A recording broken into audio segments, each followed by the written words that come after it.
Järgmisena Tehnovaade 24 jäätis, mis muudab maailma. Kõik failid ei ole pärast delete-nuppu vajutamist veel kadunud. Vaatame, miks 2 tuuma võrdub $800.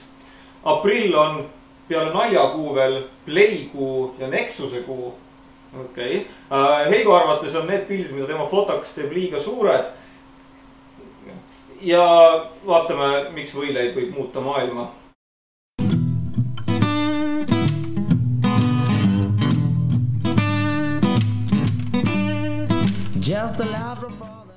Tere tulemast, on Tehnovaade 24, on 8. veebruar ja mina olen Marko. Ja mina olen Heigo. Ja täna on teisipäev. Täna on teisipäev, täpselt nii. Tavaliselt oleme me neljapäeviti eetris ja meie saated saavad YouTube üles mõned päevad hiljem. Nüüd saavad meie saated YouTube üles mõned päevad varem, sellepärast, et me oleme lihtsalt varem eetris. Ärge mõelge sellele faktile, et meil päev muutus, vaid mõelge lihtsalt sellele pärale, et inimestel YouTube on vaja koolist käia. Ja, aga mõelge ka selle peale, et YouTube'is on video varem.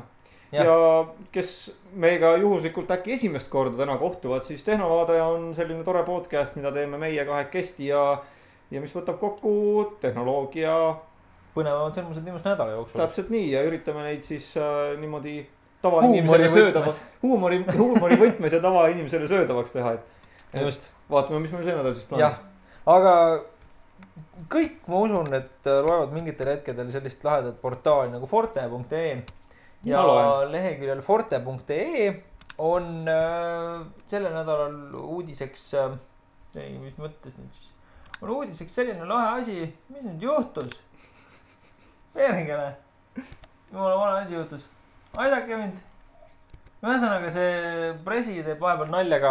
See ei ole pruugi kõige parem programm olla tegelikult, no nii. Ühesõnaga. Nüüd ma lõikan selle välja ja sa räägid selle osa alust uuesti ja Fortes oli. Ja ma usun, et enamus meie lugejaid või vaatajaid loevad Fortet. Ja Fortes oli see nädal siukene lahe uudis, et kuidas oma kustutatud faile taastada. See ei ole võimalik. On küll. Selle vastu on meil programmid. Selle vastu on meil sellised lahedad programmid, nagu on Recuva, Piriformi oma ja on Diskdigger. Ja mõlemad on põhimõtteliselt programmid, mis suudavad sinu kustutatud faile siis nagu uuesti üles leida. Sest tõsi on see, et Windows ei kustuta tegelikult kõike faile ära, ta jätab ikkagi nagu mingisuguse koodiriba sellest failist jätab järgi, millest ta saab siis justkui nagu faili uuesti luua. Tõsi on küll see, et kui sa nagu kustutasid need failid 2 aastat tagasi ja siiamaani sa kasutad väga palju enda kõvaketast igasuguste filmide ja muusikate kasutamiseks ja tõmbamiseks ja vaatamiseks, siis arvatavasti on need failijupid juba üle kirjutatud. Aga Recuva programm on üks selline lihtne pisikene programm, mis tuleb endale arvutisse tõmmata ja siis ta lihtsalt otsib sul, sa saad selle ära määrata nagu vastavad failitüübi ja sa saad sealt siis nagu otsida neid. See on küll väga huvitav, et soovitame siis ilmselt teile need programmi nimed meelde ei jää, aga soovitame meelde jätta, et kui teil järsku mõni fail on kogemata ära kustutatud, siis Tehnovaade 24 osa on YouTube'is selline, kust leiab selle lingi. Ja tavaliselt on need siin video all siin. Seal pool kuskil, jah. Siin all. Teine nendest programmidest on Diskdigger. Seda ei ole isegi vaja endale arvutisse tõmmata. See on shareware. Üle? Jah, see on siuke lahe asi. Selge. Põhimõtteliselt valid ketta, mille tahad taastada faili ja seda otsib ja saad valida kas deep scan või not so deep scan. Not so deep scan, see on väga huvitav siuke, jah. Okei. Vot, ja siis kõigi jäädus suvaselt oli jätnud selle lihtsalt sealt üles. Peab proovima. Kustutage enda lemmikfoto ja vaadake, mis saab. Kasutage, jah, proovige kindlasti kõige väärtuslikuma faili peal. See on nagu... Jah, näiteks enda... No mingi ühesõnaga, mingi väärtusliku faili.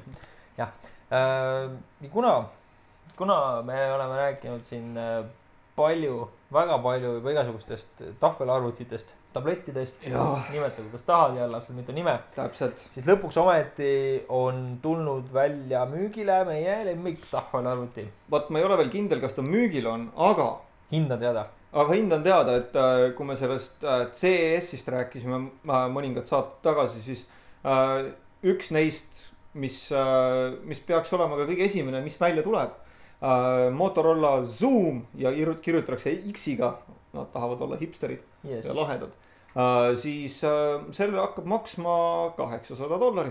Jah, mis on umbes täpselt sama hind, mis iPadil. Ja kui me nüüd siin võtame ekraani peale võrdluseks iPadi ja Motorola Zoomi võrdluse, siis siit te võite näha, et halb puudub, hea olemas. Nii et noh, selles mõttes, et ootame iPad 2, et saaks natukene asja võrdsemaks teha. Täpselt. Seniajani kasutage Androidi tahvelarvutid. Jah, et see on nüüd esimene 2-tuumaline tahvelarvuti, mis välja tulnud või mida me teame ja mis ilmselgelt kohe tuleb. Üks väike kõrvalepõige, mida siin küll ei ole praegu näidatud, aga tuli ka esimene 2-tuumaline telefon. Ja see oli LG-lt Optimus 2X. Kaks korda. Ja tehti temale esimene siuke nii-öelda tehnoloogia arvustus. Ja riistvara koha pealt oli kõik väga super. Aga LG on jobu. Tarkvara on ikka jumala pekki samadega. Ühesõnaga tuleme jälle täpselt tagasi selle teema juurde, mida me rääkinud oleme. Et palun vaadake, keda te ostate. Mitte ainult sellepärast, et tal on Android, okei, väga lahe. Ja siis vaatate järgmisena protsessori kiirust ja ekraani suurust, et päris nii ei saa. Palun vaadake korra kuskil internetis veel ringi, sest et see oli ikka päris kole. See oli päris kurjasti öeldud selle kohta. Jah. Et põhimõtteliselt, kui sul on 2-tuumaline protsessor, no see on nagu arvuti. See on nii võimas, eks ju. Ja siis menüü liigutamisel on sul hakib nagu. No, see ei ole normaalne. Sul on 500 mingisugune 12 megabaiti ROM-i või seal sees. Ja ainuüksi LG enda mingisugune jura võtab sealt 300 ära. Ja no see on samalaadne asi, mida me rääkisime tegelikult Galaxy S-iga, mis on super telefon iseenesest. Ma ei oska, ekraan on parim siiamaani minu arust Androidi telefonidest. Aga lihtsalt ta ei toimi nii, nagu ta peaks. Et seal on isegi praegu nagu inimesed on ise kirjutanud mitteametlikke parandusi sellele, et saada seda paremaks. Noh, et see palun, kui keegi meid vaatab kuskilt, kas LG-st või Samsungist või kuskil, siis võtke natuke vähemaks seda asju. Ärge pange nii palju asju. Kardan, et nad ei tee seda. Samsung teeb seda, tegi Nexus S-iga. Sinna nad ei pannud üldse midagi peale Androidi puhta versiooni. Natukene räägime ka Photoshopist. Okei, Photoshop, me kõik teame ja mingisugune profide tööriist maksab hirmus mitu tuhat krooni. Mina tean seda hoopis teistmoodi. Mina tean seda kui kõige rohkem piraatselt alla tõmmatud tarkvara üldse. Tõsi on. Nii et on šansid, et teil on see olemas. Jah, kui teil on see olemas, seadke oma sammud Lifehackeri kodulehekülje peale. Seal hakkab olema terve see nädal vist on iga päev uus osa Photoshopi õpetusest. Esimeses osas nad siis vaatasid lühidalt üle, mis tööriistad seal on, millega seal teha midagi saab. Põhilised funktsioonid, kus mingi asi asub, kus menüüribadest saab kuhu ja siuke 25 minutit ja algtõed on teada, et kui me võtame siin mingisuguseid muid internetis levivaid nagu õpetusi, siis kindlasti on see kõige jah, et sa loed, et see on ilmselgelt üks parimaid kompaktsemaid siukseid õpetusi, mida sa võid leida, nii et visake pilk peale, kui te vähegi Photoshopi kasutate, isegi siis, kui te olete juba mõni aeg kasutanud, kindlasti midagi uut leiate. Kui mitte esimeses saates, siis kindlasti mõnes järgnevas. Nexus S, aprill ja Eesti. Jah, meil oli siuke huvitav kogemus. Ehk siis Eiga küsis lihtsalt otse Facebookis Samsungi käest, et kas see Nexus S jõuab ka ükskord siia või mitte. Ja vastasid, et aprillis jõuab. Kui mitte varem. Et vahest on hea otse küsida. Jah, et mis sa ikka ringiga keerutad või ootad, mida oma pressiteatega välja tulevad. Täpselt. Ei. Aga aprill on ju ka muidu lahe kuu. Väga lahe kuu. Super kuu on. Aprillis on näiteks Android 2.4 kõigi eelduste kohaselt. Me küll ei saa kindel olla, et see tuleb nagu Ice Cream'i nime all. Tuleb küll. Ja selle nimi on Ice Cream Sandwich. Sandwich it is. Sandwich it is. No see on natuke sõnad jällegi, sellepärast igasuguseid asju. Nad ikka mõtlevad alati väga põnevad nimesid välja. Kahjuks me sellest operatsioonisüsteemist väga palju veel ei tea. Me teame, et see lekkis. Me teame, et see lekkis, aga küll me teame ühte asja. Kui 2.4 ja sealt edasi liigub mobiiltelefonidele mõeldud tarkvara, siis see Android 3, mis on nendele tahvelarvutitele mõeldud, siis 3-ga hakkavad liikuma tahvelarvutite need. Et kui see jõuab sinna 2.9-ni ja siis me veel ei tea, mis toimub, aga siis tuleb 2,91. Sinnamaani peaks vist nii liikuma. No tegelikult tulevad ju praegu väiksemad uuendused tulevad juba 2.2.1 ja nii edasi ja nii edasi. Nii et arvata on, et see jääb sinna kanti niimoodi. Aga üks asi on aprillis veel. Jaa. Need inimesed, kelle meeldib PlayStationit mängida ja samal ajal helistada sõbrale, saavad seda nüüd teha. Ja see ei ole see pihu PlayStation, millest me 2 osa tagasi rääkisime, vaid see on Sony Ericsson Play. Jah, see on telefon, millega saab muu hulgas ka siis PlayStationi mänge mängida. Ehk siis põhimõtteliselt tavaline Sony Ericssoni laadi Android telefon, nagu nad ikka on, küll aga on talle siis lisatud, kui tavalistel telefonidel, mis niimoodi üles liiguvad, on seal klaviatuur, siis sellel on PlayStationi mängunupud. Rohkem ei ole midagi rääkida. Ja aga tegelikult on meil nüüd aeg käes, näed, Heigo Top Tipp sõits minema. No vahet ei ole, siin küll peal on Heigo Top Tipp kirjas. Heigo Top Tipp selle nädalal on selline überlahe programm nagu Fast Image Resizer. Me kõik, ma arvan, et oleme puutunud kokku sellega, et meil on 12 megapikslised pildid ja meil oleks hea vaja need teha kuskil niimoodi 800 pikslit külje suhtega pikaks, eks ole. Photoshop on üks valikutest, kuidas seda teha. Hullult kaua läheb aega, tean omast käest. Sellepärast, et lihtsalt läheb aega. Siis sa juba tahad neid seal tuunida ja kõik muud asja teha. Vahele märkuseks ütlen seda, et kui me paneme oma saadet kokku, siis meil on siuke Google Docs, eks ju, kus me paneme üksteisele märkeid, et millest me tahame rääkida. Ja Heigo kirjutas ausalt nagu maailma kõige parem piltide väiksemaks muutmise programm. Ja seda ta ka on.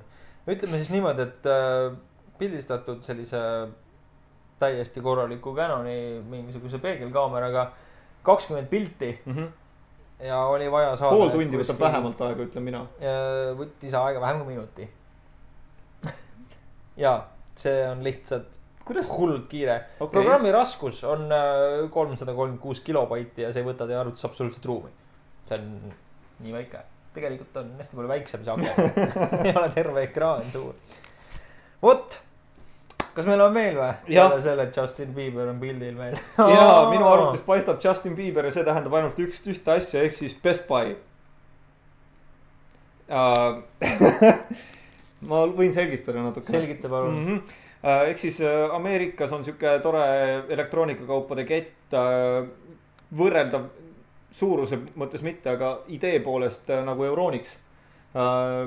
Ja nemad pakuvad nüüd alates 12. veebruarist välja sellist, või juba varem tegelikult tänasest, sellist võimalust, et sa maksad, see oli vist, kui sa ostad uue seadme nende käest, sa maksad $30 garantii eest. Ja mida see garantii võimaldab, on see, et igal seadmel, mida nad müüvad, on nagu autoliisingus on, et kui sa võtad, ma ei tea, 3 aasta peale liisingu, siis on tal jääkväärtus selline.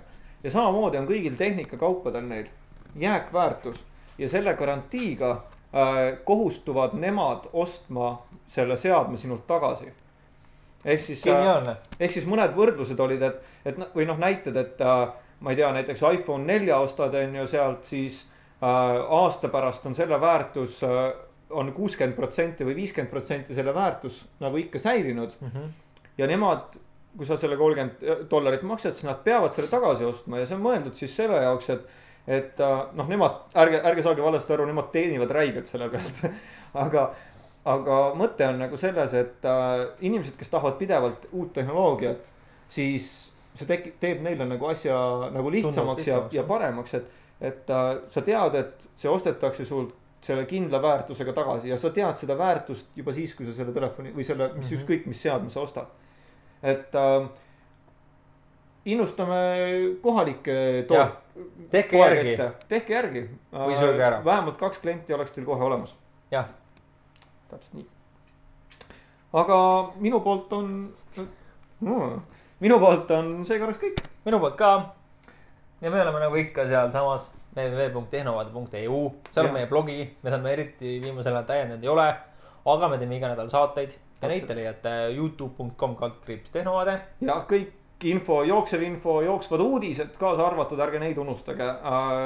Palju uudiseid, mida me kirja paneme, ei jõua saatesse, aga need on meil olemas Facebookis ja see on facebook.com/tehnovaade.